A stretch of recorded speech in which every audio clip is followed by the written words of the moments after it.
so let me introduce our first speaker, who is Jean Garrison. And Jean Garrison is listed on your program as an associate professor, but I'm pleased to say that since the program was put together, she's become a full professor. So congratulations, Jean. Jean earned her PhD in 1996 at the University of South Carolina. We managed to hire her at UW. UW is her alma mater, so we're always excited to have our students back, so to speak.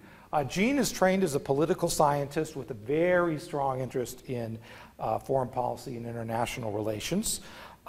She's got sort of three main interests if you look through her publications and her talks. She's interested in American presidents and how they make foreign policy. She's interested particularly in China and its Asian context there. And more recently, she's developed a very strong interest and expertise in energy and energy security, particularly as it relates to China and Asia. You really get a sense of that when you read the title of her most recent book, just published in 2009, which is China and the Energy Equation in Asia, Determinants of Foreign Policy. And what's nice is that she's going to give us all of her expertise, not just China, not just energy, but also her insight into how presidents think, work, and make policy. In her talk, President Barack Obama Review, Pondering the President and His Foreign Policy Options and Choices. Jean.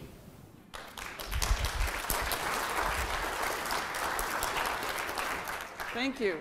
I just want to find out, I'm assuming that I can go till 10:30, since it's 9:15 now. Okay, if the Q&A goes, but then anyway. So I think we're doing a very unfair thing today. We're trying to review a president in the first 18 months, a president that the objective reality inherited by any president always is very much based on what that person steps into office with. Same thing for President George W. Bush, inheriting a certain context. But the context that Obama inherited was very different than what President George W. Bush stepped into. So I just want us to think a minute about the difference between a surplus and a recession, a great recession. I guess that's what we're calling it now, even though it's officially over, but we all know what that means. But then again, we also need to be thinking about what happens in the context of the first year.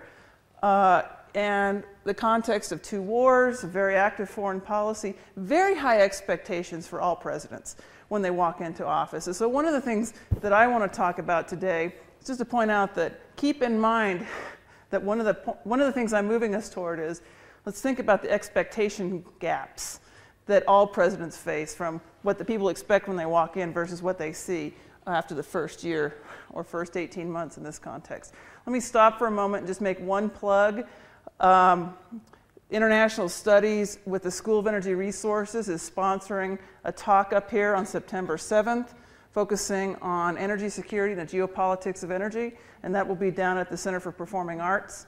And there's a flyer up here as well as out there. So anyway, hopefully you can come back. I'll be at that one as well. So I'm going to be stepping a little bit out of my expertise, so to speak, because I think I want to set the context for us to do a Q&A on almost any issue you want to talk about. And I think it's very fair to say that we should not assume that foreign policy stops at the water's edge. That is just a complete myth. And so the domestic political context is very important. And the international context is very important because the U.S. is now operating in a very interdependent world. And I think it's a bitter pill for us to swallow as Americans, that we have expectations for what we can do. We have a huge amount of constraints that we are facing. President Obama gave a speech within the last week at Carnegie Mellon, and he said this is the U.S. policy goal: to shape an international order that can meet the challenges of our times. So let's think about what that means and whether we actually can do that. So let me get my technology. And by the way, as I'm doing this, I just want to say, I just want to thank all the people who have made this possible. It's always lovely to come up to Jackson. So how is President Obama doing so far? Well, it's no simple task to evaluate a president in first year, as I've already said. But we should, of course, recognize that he does get measured by his promises and by people's expectations. Extremely high expectations for this transformational leader. I think actually that I think he's not nearly the transformational leader that people expected. But there's a lot of rhetoric and hope that came with his election. Let's not underestimate the power of electing an African American to the presidency, not only in the US context, but also overseas. So that has really set a very positive context, so to speak, for the president. But again, expectations come with that promise. And this promise of fundamental change, I talk about presidents in context. So presidents operating in a bureaucratic environment, in a domestic political environment, in a global environment, which all place constraints. So the president really only pays attention to maybe 0.01% of the issues that face the United States every day. The ones that pop up on the radar screen. BP's there, isn't it? Afghanistan is there. He chose to put Afghanistan there. And I would say that his success and failure is tied to Afghanistan. That was something he chose. And that is potentially problematic for President Obama. But there's a measure of capabilities and limits, but leadership in context then. So I think personality is important. Style is important. It certainly greases the wheels, if nothing else. But the choices made, my point on Afghanistan. Okay, choices made. So for example, healthcare. What happened with healthcare does set a context for his ability to have the kind of political skill and the room to maneuver in other issue areas. And then one of the things I'm going to do in this talk is I'm going to compare him to some others. And so the first person that he should be compared to, now think in terms of foreign policy priorities and style. Okay? First person he's always compared to, let me see, make sure these are, okay. This is who he's compared to rhetorically. So here you have Clinton, JFK, FDR, and Lincoln. So the three on my left, far left, of course, are the transformational leaders who led the country through big trials. Even Ted Kennedy compared, when he was trying to choose, when he was switching from the Clinton camp over to the Obama camp, compared President Obama, then Senator Obama, to his brother, JFK. And then FDR, of course, getting us through the Second World War and the Great Depression, and then all the way going back to Lincoln with the Illinois connection, but also the trials of the Civil War. He's much more of a Clinton. Obama, to me, is much more of a Clinton. And so I actually agree with David Greenberg, who wrote this article in the Atlantic Monthly 3 or 4 months ago. I think he's much more of a Clinton than he is these transformational leaders. Okay, but let's put it into the immediate context. So the immediate context then is, in terms of foreign policy style, there are some stark contrasts between the way we think about the former President Bush and the current President Obama. But President Bush is very much in the tradition of American foreign policy. An idealist with a universal ideological claims, sustainable model for national success, freedom, democracy, free enterprise. Obama says the same things. How you conduct the foreign policy or the tools of foreign policy that you use to promote those goals are a little bit different with Obama than they were with President Bush. There's a value-driven agenda with a mission. That's very American. Let's transform the world in our own image. This predates President Bush. It was part of JFK's discussion of the Peace Corps. It's very much a part and parcel of American foreign policy. George Bush got captured by the global war on terror. The context, the 9/11 context, changed things. And then, of course, Iraq really captured that presidency. One of the reasons I am pointing these things out is because I'm going to be showing you some polling data to see globally and then domestically the shifts over time. Because I would argue that although that polling data isn't a perfect measure, but it's a measure of soft power. And in a context of an interdependent world where there are constraints on your ability to influence others, soft power becomes very important. But I would say that keep in mind that this sense of American exceptionalism is a part and parcel of the rhetoric of Obama, it's a part and parcel of the rhetoric of George W. Bush, and presidents before George W. Bush. I also would just say as a caveat that much of the discussion of Bush gets captured by 9/11, war on terror in Iraq, but there's another George W. Bush that very much maintained Clinton's policies on China. Actually, Obama inherited and accepted and maintains George W. Bush's policies on China. So there's a lot of, we get captured by certain events and certain issues, but there's an awful lot of foreign policy that has a lot of continuity. And I think there's a lot more continuity across Obama and Bush than most people recognize. Maybe that'll come out in the Q&A. Okay, and that's my point, that I think that Obama, again, is coming out of an American mold, which produces certain kinds of leaders. The rhetoric shifts a little bit. Okay, in 2008, so this is actually data from the early part of 2008, and the Pew headline, if you read the Pew Global Attitudes Project, which is a survey of 25 or 30 countries, 30,000 people are involved in this survey, and that was the year that the big headline was that the US surpassed Iran as the single most disruptive country in the world. Okay? That's what this is taken from. And what's interesting about this is, and as you look at the data, you might look at Europe and then keep an eye on the Muslim world, because I think our challenges for our US foreign policy really do sit in the Muslim world writ large. Israel, Palestine, Afghanistan, Iraq. So much of our future prospects really are tied to what we do or can or cannot do in that region. But it's really interesting when you see who considers the United States the most disruptive.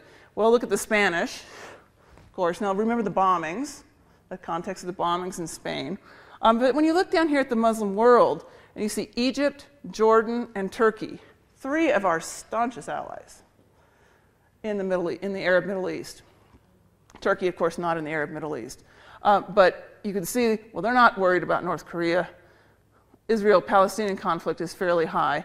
But when you look at those numbers, comparing Iran and the United States, and US and Iraq, and that's the issue. It's not the US in general, it's US in Iraq and the destabilization. Okay. We can come back to any of these. Okay, let's think about over time now for a minute. Now this is selected specifically so that you can think of 2002 as the bump, the post 9/11 bump internationally, that resurgence of kind of pro-Americanism, sympathy for the United States, which creates a big context for helping the United States. Then look at 2003, which would be data, and then data beyond that, which is the reaction to the Iraq War. And then in the pink, the election of Barack Obama. Okay, again, looking at staunch European allies, just as examples, France and Britain. Big surge. If you'd seen the 2001 data, you see you do get that surge. Post 9/11. Britain, 75% support. Still fairly high. Even it drops off, though, across time. But then if you look from 2008 to 2009, there's your hope of Obama, translating across some of the numbers. Down here, looking at Egypt, Jordan, Pakistan, down here at and Turkey, the last four on the bottom. Look at those numbers. Even with the election of Obama, still pretty tough. Okay. Confidence in the US president. Okay, same data set, which is June 2009, which means the polling is about March, April of 2009. They haven't published the 2010 data yet. It'll come out probably in about a week or so. Confidence in the US president. Now, look at those numbers. Those numbers are huge. And so a lot of the bump then in attitudes towards the US is tied very much to the election of Barack Obama. And we all know that he drew his biggest crowd in Berlin. Then if you look at France, high numbers in Nigeria, Britain, very high numbers, 16 to 86%. I mean, these are just dramatic jumps. Of course, the US has got to jump too. So here's a context as a president like George W. Bush leaving office with very low confidence numbers within the United States, and then the high confidence numbers when Barack Obama is elected. The difference between 37% and 74%. And then, of course, Of course, the exception in the Middle East is Israel attitudes toward Obama are lower, a little bit lower than they were for President Bush. And then looking again at Turkey and Jordan, Pakistan, well, there's a bump, isn't there? But it's still fairly disturbing. 33, 31, 13%, respectively. Okay. This really shows it. Same data. There's your bump. Your Bush 2008, Obama in 2009. You look at a Germany and you see a bump of 79%. Okay.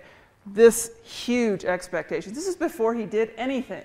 These are the sorts of attitudes that got him the Nobel Prize, so to speak, kind of the hope of Obama, as much as anything. That's another caveat or context for a president. The hope of a president versus the reality of a president will drop these numbers dramatically across Europe and other places. And one of the things I would say is one of the reasons that's just inevitable, it's already happened a little bit, it's inevitable because American presidents don't do what Europeans want them to do. We might have the rhetoric, but ultimately American presidents follow a set of interests which are slightly different than European interests. There are your Israeli numbers, though, slightly down, and of course it's lower now. And then looking again, just keeping in context, Jordan, Egypt, and Lebanon, you do get a boost there.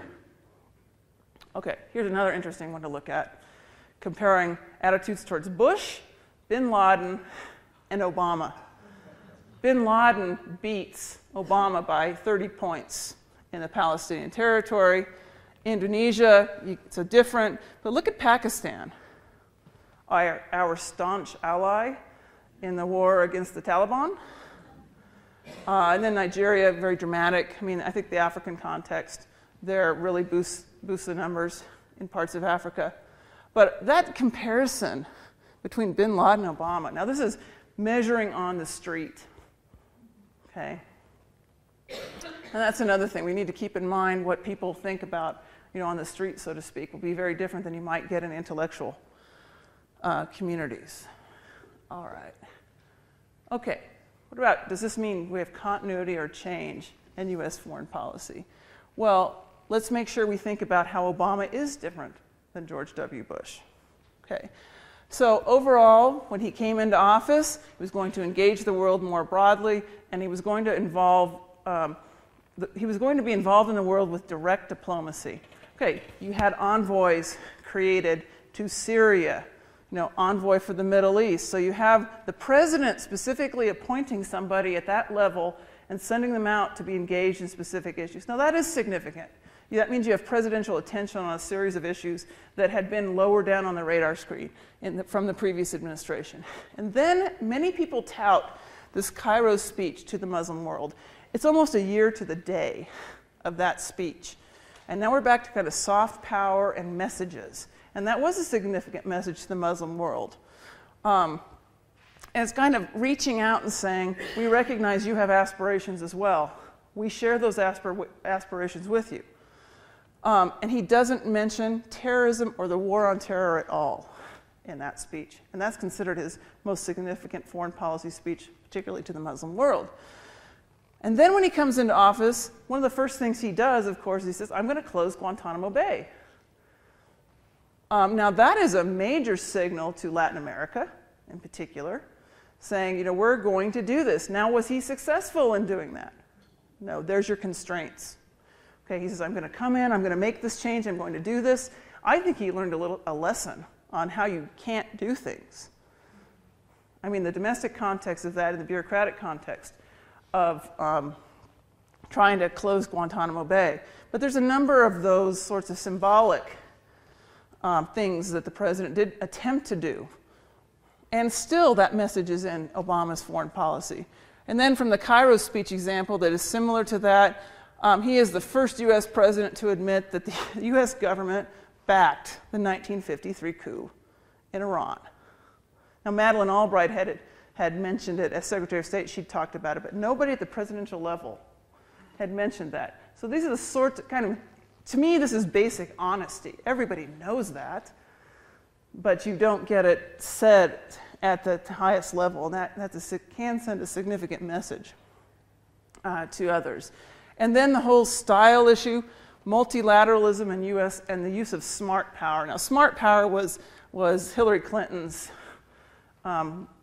discussion. Rather than soft power, she talked about smart power. All that means is let's open up our toolkit of foreign policy. Let's use diplomacy when it's useful. Let's use economic sanctions when it's useful. Let's use even military force when it's useful. And that's a direct kind of stab back saying that we're not just going to be using our military to promote U.S. foreign policy goals. Okay, what about the global expectations and gaps? And this is where I think Obama is caught right now. High expectations, we saw those numbers. Critics and partisans alike expect great change, and there hasn't been an awful lot of great change. There's been a symbolic change, there's been a rhetorical change. Although the U.S. is withdrawing slowly from Iraq, the U.S. is still there. The U.S. has actually adopted a surge policy, the Iraq surge policy, and put it on to Afghanistan, so people on the far left are angry.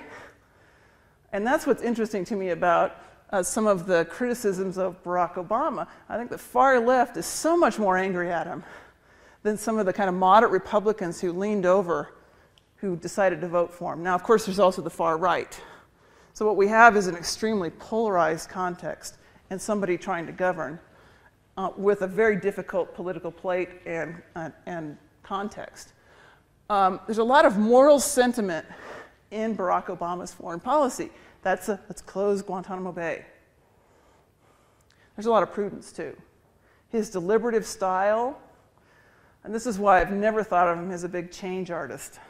He's very deliberative. When did deliberation and careful discussion of issues become a weakness? Well, they are considered a weakness in the political rhetoric. Now, it's seen as indecisiveness, and maybe that's a leftover from the Clinton years and some of the bouncing back and forth that Clinton had. But sometimes your best quality is also your worst failing. So I remember Bill Clinton as one who would essentially, whoever walked into the room last was the position he would take. He saw the world in very complex terms, in very gray terms. When you see the world in gray terms, sometimes it becomes difficult to prioritize. And I think Barack Obama is one who does like to deliberate. I think he makes decisions ultimately, but he has a certain element of that style. And we are a people who do like somebody to come in and make a decision. It's fine as long as it's the decision that works. So I think that this is one of the disconnects, and one of the reasons why he gets so much pushback, even from people in his own party, is that the expectations were there, kind of the morality of promoting U.S. foreign, freedom, democracy, etc. And yet there's a lot of prudence there. Probably we want somebody with some prudence in this complex time, because I think we're sitting on a boat and it's rocking like this, and we're really not sure which direction the next wave is coming from. That's where I think the U.S. is sitting. I think we're in a critical moment. So there's a high expectation across a host of issues. Well, post-1945, American presidents have a heck of a lot to do. Any president since then has expanded domestic responsibilities, a lot of regulation, the whole social welfare system. We don't want to pay for it, but we want to have it. Economic management, and then the whole global foreign policy leadership issue, which is kind of what I'm talking about this morning. So the paradox, though, is that with these high expectations for presidents, they are extremely weak institutionally, and they were made that way. The Constitution sets them up to be weak. Article 1 is not the president, it's Congress.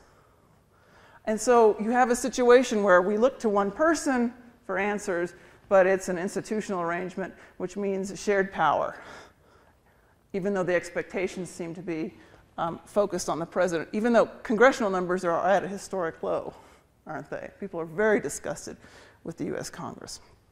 So then what does that leave a president? What skills and what abilities does that leave a president? What does he have to have in order to move policy forward? Well, certainly context matters. So if you get a crisis occurring tomorrow, you seem to handle it well, then things go well. But what if BP becomes the Carter, I will not leave the White House until this is solved? What if this becomes the Iranian hostage crisis and the countdown? Remember, Nightline got started as a result of that count. Every day at the news at the end of the day was day 44, day whatever. So we don't know how that's going to happen yet, what's going to happen that, but certainly people in the White House are pondering, how do we handle this? How do we get a hold of it? How do we keep blame on BP? But how do we kind of show that we have an ability to handle this particular crisis?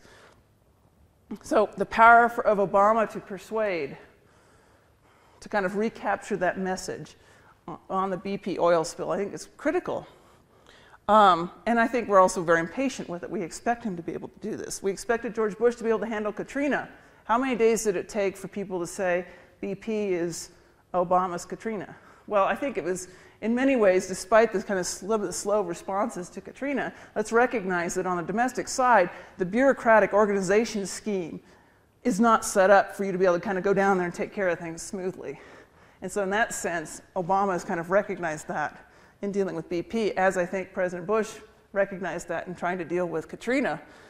But that leaves your influence to be rooted in your reputation, the political skills you bring to the table, and the choices you've made. So the series of choices he's had to make in a difficult domestic context.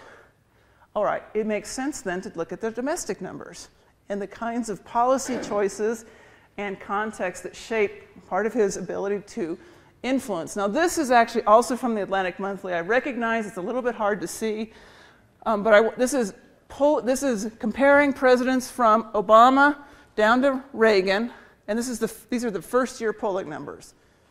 And you don't need to really be too worried about the middle, but what they try to do is they link events to ups and downs.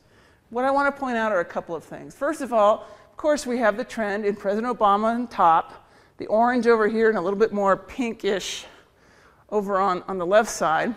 So he's gone from 68% domestically down to 47% overall approval ratings, and he's hovered around that. So this is January of 2010 data.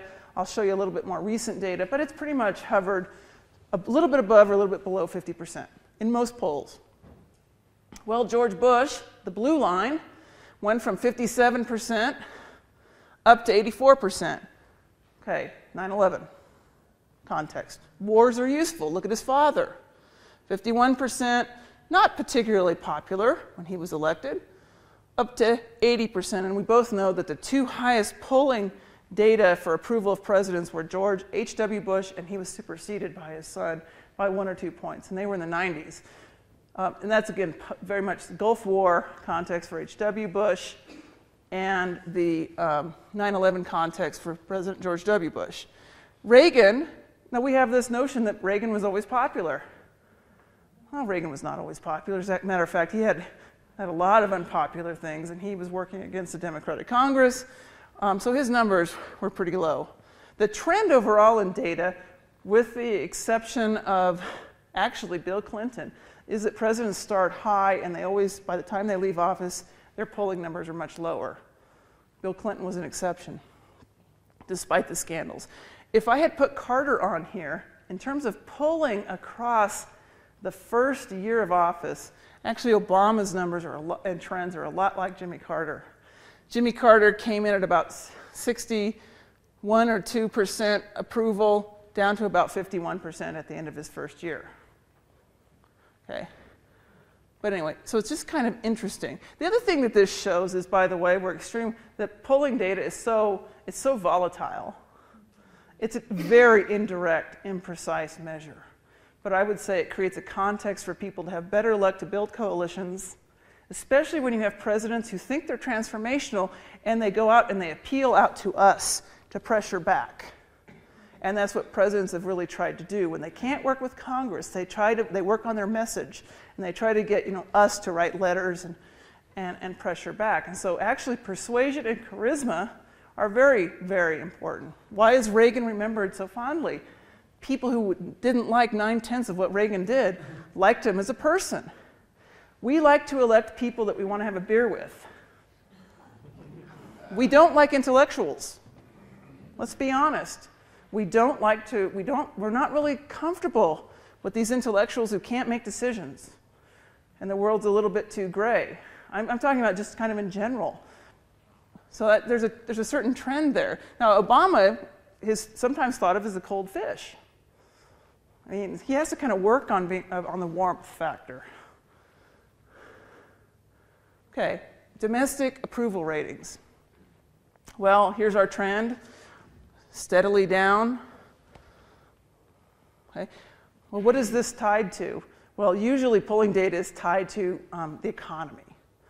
And so if you can't create jobs, and then you have those problems, well, here's some data from the Gallup poll, which breaks it down a little bit. And you do see there's a slight gap between the dark green is the economy, the light green is foreign affairs on the top chart. So people are more unhappy. Got a lower job approval rating on the economy. I think any president sitting in that office would have numbers like this. Okay, but people kind of assumed we're very impatient. We assume that we can go in and fix things. I think we have a smaller toolkit to fix things today than we did 20 years ago. And that's one of the problems, but our expectations are still very high. What about Iraq and Afghanistan? That's kind of what I'm going to focus on because, as I said, he decided to make Afghanistan his issue, his war. That was his choice. Well, now this is, the data is not that different in April and May, but in February of 2010, Iraq is the dark green line, the lighter green line is Afghanistan. Well, his approval has gone down. Okay, now there's going to be a warm summer in Afghanistan. It's going to be a bloody summer in Afghanistan. Those numbers can only stay the same or go down. It's not going to be an easy summer. So one of the questions is, are people ready for that? I would answer probably no. Okay. One of the interesting trends in Obama's approval ratings overall, this is kind of a complex chart. This is Afghanistan only. The data, though, and the splits between the Republican viewpoint of Obama versus the Democratic viewpoint of Obama and the independents, it's actually similar whether you look at the economy, healthcare, or Afghanistan or Iraq. So I want to put Afghanistan up there since it's one of our main foreign policy challenges currently. And what you see is, again, the downward trend. Again, I just didn't have a neat chart to put up there to include April data. So April is 2010. The numbers are pretty similar to January of 2010 on the upper part. But look at the splits. Not too surprising. Fewer Republicans think he's doing an excellent job, 18%. Democrats, 61%. Now, this is on Afghanistan only. And then the independents are at 33%. If you look down here, the situation in Afghanistan, whether it's getting better or worse, getting worse, second line on the lower chart, go all the way across. 41% of Republicans, 24% of Democrats, 34% of independents. Okay, there's the number that's so critical to this man because he got elected based on independence. And his numbers on healthcare regarding independence, much lower. Okay, economy, much lower. So they're actually a little bit more charitable on Afghanistan than people are on some of the domestic issues. But it's that polarization of the American electorate and the sliding away of independence away from Barack Obama that really raises a governance challenge for this president. Okay, what about the position then of the U.S. in the world? I tried to couch this discussion in terms of constraints. Well, the United States is operating in an interdependent world. Are we weaker or stronger under Bush or Obama? We're in a much weaker position today, just by objective reality. We have less money. We're involved. We're overextended militarily. We have the same challenges that existed 10 years ago are still there. You might say that there are more of them. I mean, we can just list them, can't we? We can list a terrorist activity here. We can list China as the rise of China as a challenge, rise of India as a challenge, the growing scarcity, perceived scarcity of energy, a whole host of things that are really tied to the health of the U.S. economy. And then there's this subjective reality or soft power, which is what that polling data gets us at a little bit. Well, it's a measure of opportunity and limitations, and it's only one measure, but it's maybe the best one we've got. I think, as I noted, we're living through a time of fundamental change and readjustment, and I'm not sure our mindset is ready for it as a people. So where do we want to be in the world? Again, this is 2009. Now this is Joe Sixpack on the street. These are Americans saying, we're more important than we were 10 years ago, that our role is less important than 10 years ago. Look at the orange line. That the United States is less important in world affairs than it was 10 years ago. Interestingly, sometimes the United States is discussed as the essential partner, and actually having the U.S. in the room in a negotiation is important. Certainly when the U.S. is saying no, it can stop things. But there have been, even Kyoto, there are people who have worked around the U.S. Now, whether it comes through in terms of implementation, but there's some interesting things going on kind of working around the United States. So, assessing Obama. I've pointed out the paradox. I'll probably hit you over the head with the paradox. But that's because I want us to talk about any issue you want to talk about. Our priorities are still unpopular. Even though we don't officially have a global war on terror anymore, it's not an acronym anymore. GWAT is not an official acronym. But we're still doing it. We're still pursuing the same policies, many of the same policies, and that is very unpopular in a lot of places. Some of those numbers on Indonesia tank for Obama because of US activity. Certainly when a drone flies over your village and hits a house and kills 10 people, that's what you know about American foreign policy. It's not the box sitting there, aid from the American people. So we need to recognize that the rhetoric of foreign policy is one thing, the follow-through and the actions create another message. And there's a disconnect sometimes, at least to people sitting, on the ground, the recipients of American foreign policy, for good or ill. That is what shapes people's attitudes toward the United States. And then domestically, there's not a lot of patience. Tough times, doesn't disconnect between what they're dealing with versus what people are living with. How do we define success? If we define success by what Obama said he would be doing when he walked in, then what you have is a failure. I'm not going to measure him that way.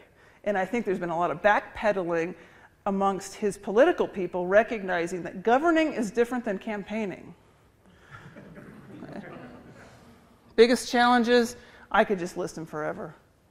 I promised Mary Kay I'd talk about Israel and the Middle East, so maybe the first question will be the Middle East. But there's no doubt that the American response to the Israeli commando raid of the aid convoy, the flotilla, well, what that's done is the U.S. essentially has supported Israel very strongly.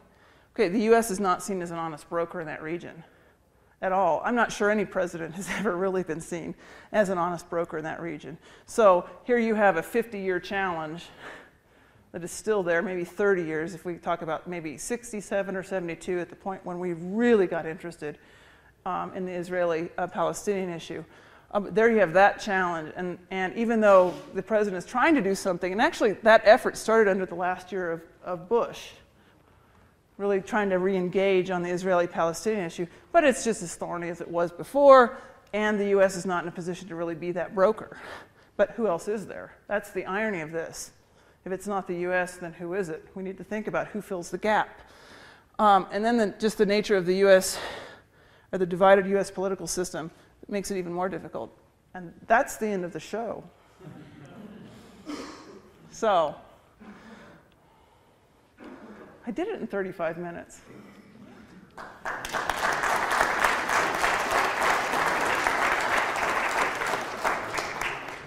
Jean has some time for questions.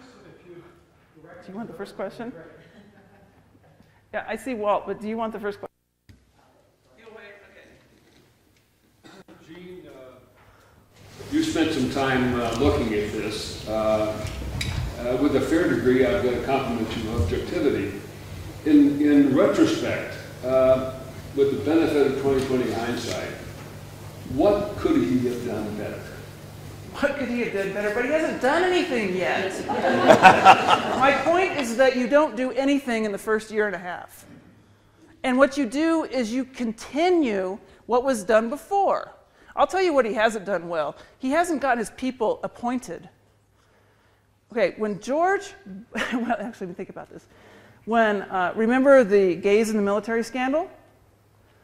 Okay, so when Clinton came into office, he was extremely slow. He was actually faster than this current president. But he was, at that point, the slowest person to get his people appointed in important positions. And this is down, this is assistant secretary level and down. This is across the bureaucracies. When you have a George W. Bush person sitting there, or a George H.W. Bush person still sitting there, or it's vacant, things don't happen. There's nobody there to stop the pushback. You need your people there to push back down. Gays in the military, I think, blew up the way it did, partly because they didn't know what they were doing. Again, difference between I'm going to go in, I'm going to campaign, I'm going to govern. Big differences. But that whole scandal, the way that blew up, that didn't have to happen. I would put that debacle, so to speak, at the feet of the inability of people to get people, butts in seats, so to speak. Okay, this president is slower than anybody to date. So if you don't have your people in place, your priorities don't get pushed. Now, there are exceptions, but there are some important examples of this, and that is just so important to have your people there. If nothing else, continuity going down. So that's been a major failing. Maybe I should talk about a couple of successes. I think the China policy has been quite a success. Now, if you want to talk about human rights and the Uyghurs and things like that, you wouldn't say this. But in terms of continuity, be careful to kick your banker. This is part of that interdependence. Interdependence is not fun. But China is a presence. There's an interdependence there. And they're not looking to tank the United States either. I mean, they have a lot invested here. But it does mean that your rhetoric of human rights, that, Obama did have the Dalai Lama come, but he delayed it, didn't he? And that didn't make a lot of his crowd happy. He was pragmatic. That's my point about moral sentiment, pragmatic. He was pragmatic about that. Because one of the things, the dangers of dealing with the Chinese, if you insult the Chinese, their memories are very long. And the pushback is more difficult now. But your question was, what else, what could he have done? So that's one thing he could have done, is put people in place. This is a perfect story of, I had to laugh. There's something called the Strategic and Economic Dialogue with China. And there was a discussion, at the assistant and deputy assistant secretary level in the State Department, at the East Asian Bureau, about, we want to take this back from the Treasury Department, because under George W. Bush, the Treasury Department had kind of first go at that policy. Well, what did they do? They took the Strategic Economic Dialogue and they added the word and, Strategic and Economic Dialogue, and it came back over to the State Department, and Treasury is there as well. So it's interesting to me that the State Department is, again, more vital in the making of foreign policy. And I do think, in terms of something that works better than I thought it would, I think the Gates, the Secretary of Defense relationship with the Secretary of State relationship is better than most people anticipated it would be. And so I think one of the things about Hillary Clinton being a kind of a savvy bureaucratic actor, the thing that makes people dislike her so much is also the thing that can make her effective.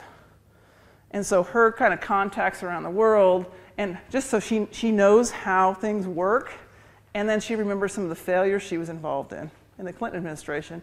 I think there was a true sense that she wanted to be a team player. Actually, very savvy move. Take your rival, bring her into the government, make her a part of the team, give her a portfolio that she can do things on, make a contribution on, but then you can watch her. You don't have her harping from the outside, which could have happened. And that's why Obama gets compared to Mr. Lincoln. And Doris Kearns Goodwin's book, oh my God, it's 800 pages. I'm actually on page 100 now. You can skip ahead and get the policy implication piece, because there's just some really rich history about everybody he ran against. But everybody he ran against became members of his cabinet. That comparison isn't perfect, but it is interesting. And that was smart. I think that was a very smart thing to do. Yeah.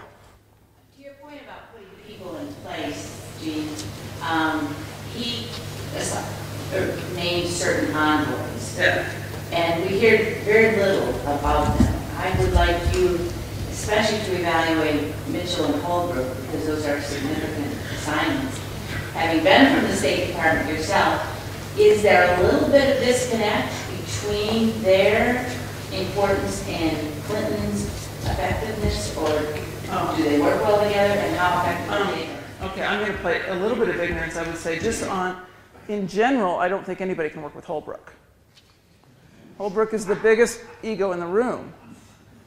If you don't walk in and kind of shape yourself around what Holbrook wants, he wouldn't want to work for him. I'll put it to you that way.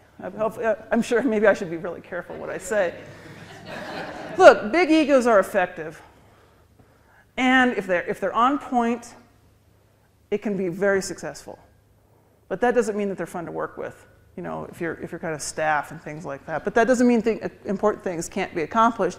And that also means that that person can be very key in that assignment. Let me just say that I wouldn't want to be tied to anything. Okay, my professional career tied to the success of Iraq and Afghanistan is a career ender for anybody. Now, if it's the single most important issue you have to deal with, then having somebody who knows the landscape and who wants to be a part of it, that's a big motivator to do so. I will just say, there is no winning in Iraq. There is no winning in Afghanistan. There is a 1972 decision of declaring victory and leaving, guaranteeing a decent interval, and then the North Vietnamese came down into the South. That's what I think. Okay, here's my criticism. Now, I could be wrong. Let's just take that, accept that for just a moment. If that is the case, then there's a lot of blood and treasure going on for the sake of ego and for the sake of saying that these are things that can be done. If the British couldn't do it, if the Russians couldn't do it, if the number one superpower can't do it, with highly trained people, and the British are very good at counterintelligence in particular, then I think we are, in my opinion, the United States is blowing a lot of things that could be accomplished in the region you're concerned about, the Middle East, and that they're all tied together. Of course, the Israeli-Palestinian issue and the quagmire of that, kind of I don't know how you solve that. But of course that's linked to everything else going on. Of course it's linked to energy. Why can't we just say it? The reason we can't say it is back to that slide I had earlier. There actually was a method to my madness. See if I can find it. This. Get over it. The notion that the United States is exceptional, that it's innocent and benevolent, that we're different. We expect our government to be like that, and then we have to make tough choices, and we have to be allies with Pakistan, and we have to be allies with this dictator here because of immediate, practical foreign policy goals. But my goodness, it doesn't sit well with us because we think we're something else. I'd say grow up. Let's become more British about our foreign policy. If we were more British about our foreign policy, we would recognize that national interests, promotion of national interests, have negative consequences. We have a huge uncomfort level. We have such a disconnect between what we say we are versus what we are. Governments and countries do certain things. Democracies do bad things. Dictatorships do bad things. Some dictatorships do good things that we like. And we've been allied with them for decades. But when you come into office saying you are something else, very Wilsonian, let's say, and high ideals, and I'm not saying I disagree with those ideals. I'm saying that when you get down to the hard-nosed politics of living in the world, there's a big disconnect between what we want to be and what we are. So then you aspire to things, and you think about, one of the things I think that our government does very poorly, and I'd say this is Obama all the way back. We think in short-term elective cycles. We do something for tomorrow when, frankly, it was pretty obvious to me that if you were going to go in post 9/11 and do something in Afghanistan, unless you were going to actually follow Vice President Cheney's instincts originally kind of go in and pull out, that was probably your scenario for kind of winning. Go in, take care of business, and pull out. But it's more difficult. It's just very, very hard to deal with these issues. And I think they're thorny, and I think they're thorny for anybody in that decision. So my point about envoys, I'll come back to your question. Now, envoys, at the very least, put presidential attention on issues. And that's a little bit more of a laser point down on certain things. That's actually a good thing. But whether it actually means that they solve things or not, at least you get your best minds at the highest level focusing on it. And I think that is important. Things don't just kind of go along in lower level bureaucracy. Yeah? I'll try to ask this as neutrally as possible. If I mention the words Obama, Israel, and the Palestinians, what do you say? What are you thinking about? What am I thinking about? I think that he's in this, well, he reminds me a little bit of what James Baker was trying to do at the end of the Gulf War. You know, it's usually the Republicans that are more willing to push back a little bit, trying to, what I mean by that is, let's put a stop to settlements or American funding of settlements. Usually the Democrats are not the ones to try that, but it's kind of that Nixon syndrome. Who could deal with the communists? Who could actually sign SALT I? It was Nixon who could do those sorts of things. And interestingly, so Obama seems to be pushing back a little bit more. But I think this raid issue is an illustration that actually that the American leaders' willingness to push back is very limited. But it's very difficult to deal with a harder line government in Israel than it is to deal with, you know, a more moderate government in Israel. And sometimes I think it's tail wagging the dog to a certain extent. I mean, I think the United States is any leader is in a tough position on that issue. And even if you come down, I don't think the Americans want to come down for the Palestinians or necessarily for the Israelis, but the honest broker, I don't see us as honest brokers. I don't know if we can be honest brokers. Yeah. When you were talking about presidents who have had success in the Middle East, what about Jimmy Carter and the pact between Sadat and Reagan and Reagan was right? Is that a success? Well, it was a peace between Egypt and Israel. Okay, but it was not a solution to the Palestinian issue, which is kind of what people thought it was going to be. That was the next step, wasn't it? The easy pieces get done. The hard stuff is still there. And so that's what I mean by kind of declaring victory and leaving. This is what we do. This is actually not a criticism. This is what governments do. You redefine the terms of the situation. You say, hey, this is a success. You sign the piece of paper, and you say, this will solve it. That was significant. And you needed Reagan there, and actually that's a nice story of leadership. It can be significant to get the Egyptian leader and the Israeli leader at Camp David. Trap them at Camp David. Reagan actually wanted to leave. And Carter basically got him there and kept him there. That was a personal diplomacy. That was a piece of personal diplomacy. Do you know what point of his term that was? Yeah, 78. Yeah. So you have, and you know what tanked poor President Carter wasn't just the Iranian hostage crisis. I mean, remember how unpopular the whole Panama Canal issue was? That really got the Congress going. And then he gave this speech, which got called the Malaise Speech. Now, that speech, I'm getting some of this. Some of this is actually that January-February issue of The Atlantic. It's actually quite good on assessing and comparing Obama to various presidents. And so when I read that, I was reminded of a couple of things. When he gave that speech, it was point on to the problems of 1978-79. What were they? Hyperinflation. Hello, well, we don't have that yet, but that's probably coming. High energy prices. Failed attempt to have an energy policy. Why can't we have an energy policy in this country? Not a single president's been able to do it. And it's very, very difficult. Anyway, when you go through and you look at that, it was actually a very well-received speech. But then what did Carter do? He went and asked for the resignation of all of his cabinet members. And that made people think, oh my God, there's a crisis going on.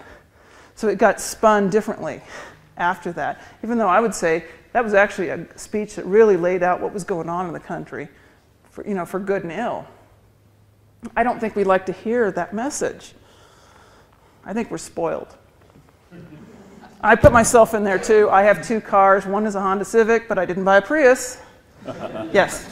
When I think of a president, I think of, I would want a president that is the most exceptional, the most intelligent, the most experienced person. I would be fearful of a president. So you wanted Hillary Clinton? What? You wanted Hillary Clinton? I did. Okay. What got me on that was the experience, because let's be honest, Obama was a 2-year senator and an organizer out of Chicago. Right. People loved him for what he could say. In terms of actual track record, it was thin. As thin as people's criticism of George W. Bush. I'm not saying it wasn't inspiring, the message isn't there. I'm sorry, very thin. No, okay.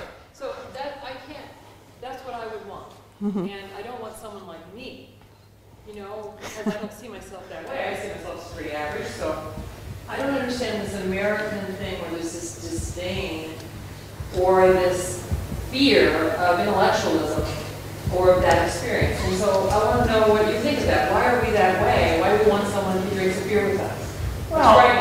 Well, part of it is, I think, is the sense that you can trust. I think actually it's a measure of the lack of trust in government institutions, which is actually built through the fabric of the whole society. It lives it's a little bit deeper ingrained in a lot of people, over the range. You just enter the rest of Wyoming, and there's a little bit more of that, but it's throughout the whole country. It's our whole system. I mean, we started with the Articles of Confederation. We had to go through complete failure before we could actually form a loose federation with a weak president. And then we set up a system which empowered the budget to, the representatives, right? So I mean, our whole system, it's there in our whole system. I don't know. I think it's ingrained it's kind of in the spiritual nature of the Americans, in a sense. So it's deeply ingrained psychologically. I'll say it that way. Better way to say it. And then it's fixed in our institutional arrangements. But how is it that we've had several smart presidents? I guess you have to be smart, but still have that charisma, that reach back. And let's be honest too. There are different kinds of intelligences. And being able to kind of communicate with people, being able to read the mood and the opportunities is very significant. And then recognizing that presidents, this is where I'm back to our expectations, we should recognize that presidents can do 3 or 4 significant things. We should recognize that they only pay attention to 3 or 4 things. And that part of success then isn't just the man, it's also who, or the woman someday, it's who they appoint down below them as well. So looking at the team, I don't think we should look just at the president, you need to look at the team. Okay. I don't know. I don't have a good answer for you. But isn't it that notion that it's the notion that intellectuals go to Starbucks and pay $5 for a latte? I mean, it's kind of, and it's exacerbated by 24-hour media. It's exacerbated by talk shows on the far right and talk shows on the far left. And news is entertainment. I have a very hard time with the simplicity of the dialogue on CNN, Fox, and I'm going to put CNN right there with Fox. It's hate speech going back and forth. I think, this will sound naive, but I do believe it's time to recapture your government, because the road we're on is not a positive one, and the deficit doesn't go away, the wars don't go away. If we don't, we have to deal with these things. Yes, you had a question. How is the extreme polarization that we're seeing between the parties in this country today affecting the ability of an individual to govern? Oh, well, it handicaps them. Okay, but let me say, this is nothing new. Go to Springfield, Illinois. Who's done this? Who's gone through the new Lincoln Library Museum complex at Springfield? Please do. And it's just kind of one of these interactive media experiences. And one of the rooms you walk into are first of all, plastered up on the wall are all the political cartoons against, in the first year, against Abraham Lincoln. And they are just as vitriolic and awful as they were against Bush or the current president. So there's a long history here. And then you walk into a gallery where they've got people talking and reading the editorials of the day, multiple ones. It's the same. Okay, the yellow journalism we're living with now, isn't that different? The polarization is not that different. Maybe the Cold War was the exception. And if that's the case, then it's always been difficult. But then you think about Teddy Roosevelt, and you think about the hurdles there. In a sense, then, you need somebody who can navigate the domestic landscape. We don't need a Wilson. Okay, Woodrow Wilson came back, the most popular president ever, came back off that boat and wouldn't budge and wouldn't negotiate with the U.S. Senate. And he lost his opportunity to really design, the 14 points, and a lot of that didn't, the U.S. was not part of the League of Nations. Well, he also had a massive stroke. But my point is that I think you want flexibility. I think this is something this man has. Now, for some, that's indecisiveness, and for particularly his big supporters who don't like when he's not straight as an arrow on some of his moral principles, he cuts deals. But this is a system based on compromise. Our system moves forward based on compromise. The Al Simpson line of reaching across the aisle and doing things. Teddy Kennedy was the other one who did that. There's less of that. There's so much attention on stuff that it's hard for people to make the deals behind the scenes that govern the country. And the media landscape does that. You're going to give me 5 minutes at least, right? Okay. Let me see. Am I missing anybody over here? Okay. I wanted to say about the appointment thing. Because I think Tim Geithner was the Lone Ranger forever with the worst economy for a long time. But I think the key one that he lost was Tom Daschle. I think that was just so unfortunate, because then he could have gotten a good health care reform thing through much more efficiently, I think, because he knew where all the bodies were there, and he was in Congress all the time, that was a tremendous loss. But I admire Obama for having the foresight to get somebody like Hillary Clinton in an area where he was weak, to get somebody like Tom Daschle in another area where he was weak. And he recognized, I think he recognized and still recognizes his own deficits. But you can't get these people appointed. Does Geithner still have any deputies in secretaries, or is he still a Lone Ranger? Well, I think there's more than there was, but there's no doubt that there are major gaps there. Yeah, when you have the minutia being pushed up to people at the highest level too, and you're facing the worst financial economic crisis you've seen. But let's be honest, Geithner's tainted anyway. I think we can have a whole other session on looking at the economic team, economic foreign policy team, and domestic team. And of course, when you have let me put it to you this way. How is it that you think you can't govern when you have 59? Do you have to have 60 to govern? I'm sorry. The Democrats said, oh my God, we only have 59. We can't do anything for a year. We've got to wait for the election. The cowardice, the absolute cowardice on the part of two parties that I think are fundamentally the same within this spectrum. There is, this is, huh? Within the domestic spectrum, yeah, sure, in foreign policy too. There's not a difference. The policy goals of the United States under Obama and the policy goals of the United States under George W. Bush are almost the same. How you do them are different. Okay, democracy at the barrel of a gun versus let's promote democracy. That's what I mean by that American exceptionalism. Our system is the system. It's the best system. I'm glad we have the system. But we have an arrogance that says we can actually go and help others do this.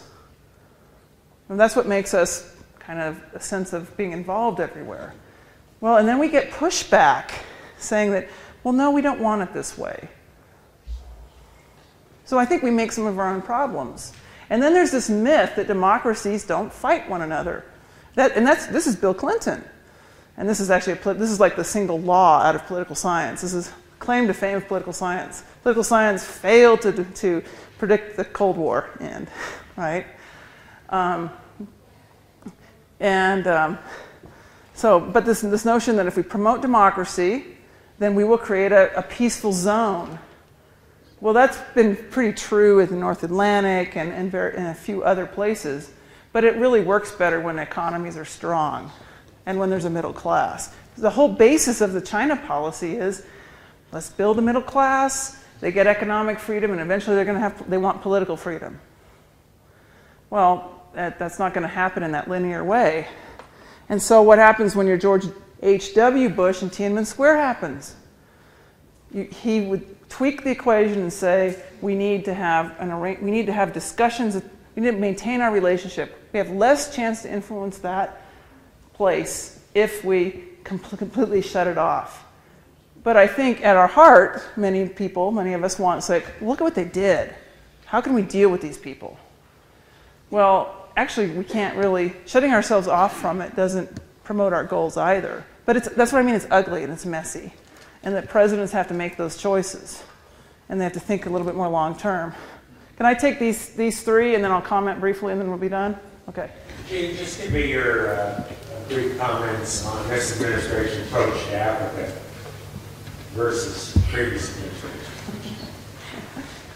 Well, let's just be honest. The United States didn't pay attention to Africa really until Colin Powell came in. And then Bush really, with his AIDS policy and the Millennium Challenge or something like that, really focused on it. So it's still lower on the radar screen, though. It's probably except you've gotten a rearrangement of the military now. You have a command which is focusing on Africa. I'm afraid that we're focusing on Africa for the wrong reasons. Again, it's all about Al-Qaeda and this terrorism stuff, and the pushback on that on the ground, I think will be very negative for our interests overall. But our number one, we import the more oil from Nigeria. It's not Saudi Arabia at number one, it's Nigeria. So keep in mind, and that's not a very savory administration in Nigeria, okay? We're warmed up to them.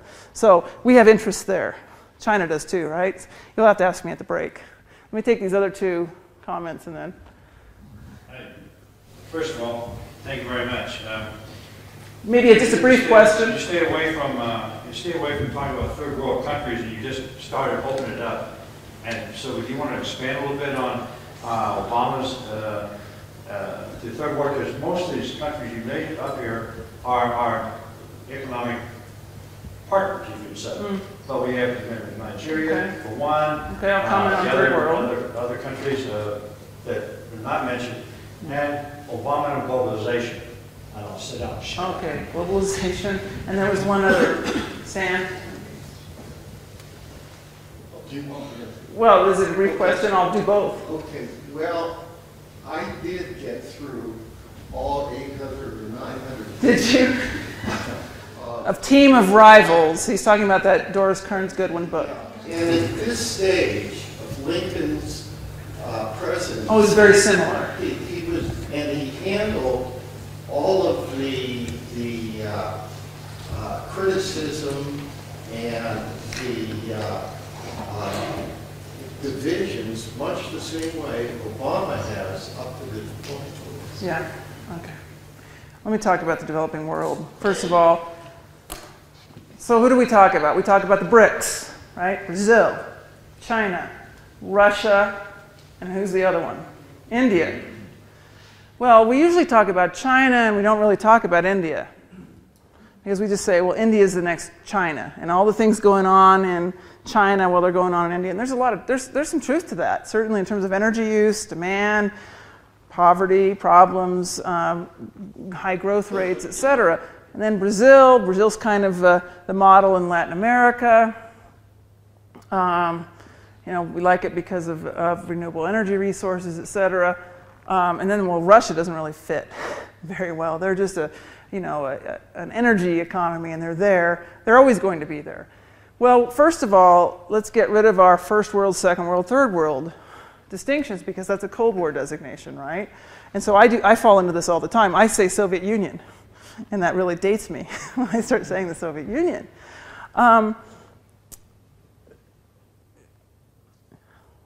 If we really think, this is what should really wake people up. When we talk about, I'll just use energy as an example. When we think about our energy challenges, we think about China and India. Usually. They're taking, especially China, they're taking our oil. Well, what about the 2 billion people in the world who don't have electricity, or maybe they have it 2 hours a day, and they're kind of interested in living the way we live? Okay, here I'm back to my point about hard choices.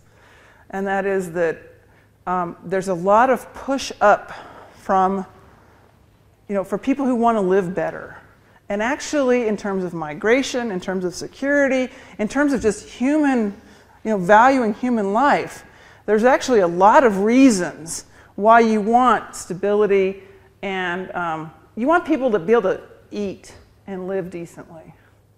Particularly if you are sitting at that kind of, the United States is a moral compass in the world. If the United States is a moral compass in the world and follows its goals, then the lack of attention on some of the places in the world, it's abysmal. It's also thorny and difficult. There's corruption, and the delivery is, the gap between what we want to do and what you can do is so wide. And that's what's very difficult to ponder. I don't have a good answer. I will say that if you just look at Mexico, if there is any place the United States should seriously think about, it's Mexico. And it's not just putting up a radar fence that doesn't work. It's not radar, it's another high-tech thing. That was another boondoggle. But then that was good jobs for a while. Jobs programs are what push our foreign policy goals.